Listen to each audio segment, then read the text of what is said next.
Assalamualaikum warahmatullahi wabarakatuh. Pada kesempatan kali ini saya akan menjelaskan mengenai exit strategi. Pertama-tama, perkenalkan, nama saya Andi Madania dengan NIM 8040 200242 kelas 05 PS6. Materi pembahasan: 1. Exit strategi. 2. Strategi merger dan akuisisi. 3. Strategi inisial public offering atau IPO. Apa itu exit strategi? Exit strategi merupakan rencana atau langkah strategi yang dilakukan oleh pemilik bisnis untuk menjual sebagian atau keseluruhan kepemilikan bisnisnya ke investor atau perusahaan lain. Exit strategi merujuk pada rencana yang dibuat oleh individu, perusahaan, atau investor untuk menarik diri atau keluar dari suatu investasi, bisnis, atau situasi tertentu dengan cara yang terorganisir dan menguntungkan. Adapun manfaat exit strategi yaitu: 1. Lebih mudah mengambil keputusan bisnis yang jelas.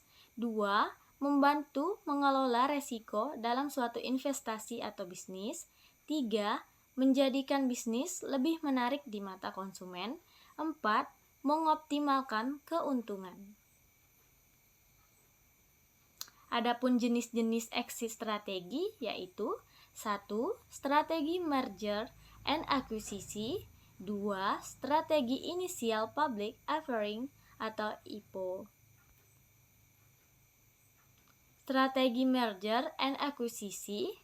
Merger adalah hubungan mutualisme antara dia atau lebih entitas untuk membentuk perusahaan baru dengan nama baru. Dalam proses merger, perusahaan sepakat untuk setuju untuk mengintegrasikan dan menggabungkan aktivitas operasional mereka ke dalam satu entitas.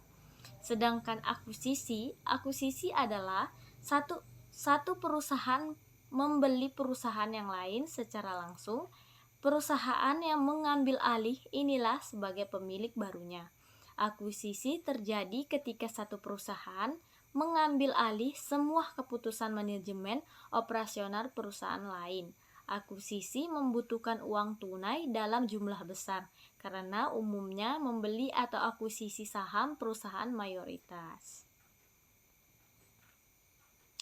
Adapun tujuan strategi merger and acquisition. Merger: 1. Untuk memperluas pasar dan segmennya. 2. Mendapatkan pangsa pasar. 3. Mengurangi biaya operasional. 4. Menyatukan produk bersama. 5. Meningkatkan pendapatan. 6. Bergerak laba yang dapat menguntungkan pemegang saham perusahaan. Tujuan akuisisi: 1. Upaya memasuki pasar baru. 2. Strategi pertumbuhan yang baru. 3. Mengurangi biaya. 4. Kelebihan kapasitas dan persaingan serta mendapatkan teknologi baru. Adapun kelebihan dan kekurangan strategi merger and acquisition. Kelebihannya: 1. Memungkinkan untuk mengontrol negosiasi harga dan membuat persyaratan sendiri. 2. Peluang untuk meningkatkan harga lebih tinggi, terutama apabila mendapatkan banyak penawaran dari kompetitor atau perusahaan lainnya. Kekurangannya: 1. Cenderung memakan waktu yang lama. 2. Peluang kegagalan menjual bisnis cukup besar. Strategi inisial public offering atau IPO. IPO adalah proses di mana sebuah perusahaan menawarkan bisnis pada publik dan menjual sahamnya kepada pihak stakeholder. Keunggulan strategi ini adalah berpeluang mendapatkan banyak pendanaan. Adapun tujuan strategi inisial public offering atau IPO adalah untuk meningkatkan jumlah modal dan pemasukan untuk membiayai kegiatan operasional, dan membuka peluang bisnis baru.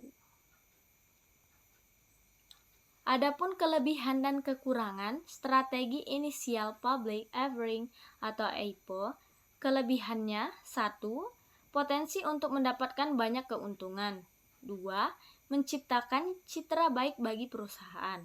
Kekurangannya 1. Bisa kehilangan kendali penuh terhadap bisnis. Belum lagi perusahaan yang akan mendapatkan pengawasan ketat dari badan hukum, publik, pemegang saham, hingga lingkungan bisnis secara keseluruhan. 2. Butuh biaya besar. Kesimpulannya adalah, exit strategi merupakan rencana strategi yang dibuat oleh pemilik bisnis atau investor untuk keluar dari investasi atau mengakhiri kegiatan bisnis dengan tujuan mencapai hasil yang diinginkan. Exit strategi merujuk pada penilaian yang dibuat setelah mempertimbangkan berbagai faktor yang terlibat dalam proses keluar dari investasi bisnis. Cukup sekian dari presentasi saya akhiri dengan ucapan wabillahi taufiq wal hidayah. Wassalamualaikum warahmatullahi wabarakatuh.